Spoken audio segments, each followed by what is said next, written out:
Assalomu alaykum hurmatli mijozlarimiz. Bugun sizlarga Seventage brendidan Lidona generatori bo'lgan kullerimizni chegirma narxlarda qilib beramiz va ushbu kullerimiz haqida sizlarga hozir batafsil ma'lumot beraman. Ushbu kullerimizga suvni pastki qismidan qo'yiladi, ko'rishlaringiz mumkin. Ya'ni 19-20 litr suv bemalol kiraveradi va suv nasoslariga e'tibor berasizlar. Plankalari nihoyatda baquvvat, ya'ni mustahkam qilib qilingan ekan. Va ishlash qismi, ya'ni o'chirib yoqish funksiyalari, sovuq suvni yoqib o'chirish funksiyasi, ya'ni o'chirib bersa ham bo'ladi. Xona haroratidagi suvni berish va issiq suv va bolalardan blokirovka va agar o'zi suv qolmasa o'zi datchik ko'rsatib turar ekan. Endi misol sizlarga mana sovuq suvni ko'rsatishim mumkin.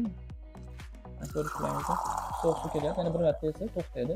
Mana xona harorati, ya'ni bolalar uchun nihoyatda yaxshi va issiq suvga e'tibor berasiz. Mana ezilmaydi. Sababi bolalardan himoya qilingan funksiyasi bor. Mana buni bitta ezib qo'yasiz. Mana endi ezsangiz, endi tushaveradi.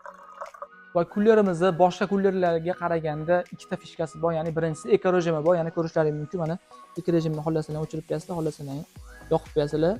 Bu nihoyatda foydali, ya'ni to'kingizni nihoyatda oz sarflaydi va qolgan kullerlarga qaraganda mana bu yerda ko'rishlaringiz mumkin, motor qismiga отдельный kuller o'rnatilgan, ya'ni qizib ketishini oldini oladi va asosiy fishkasi bu kullerimizni, ya'ni Lidona generatori bor. Mana ushbu knopkasini mana eslasangiz, tepada o'zi Lidona generatori sizga muzni tushirib beradi. O'zingizga yetgancha olib to'xtatib bemalol ishlatishingiz mumkin.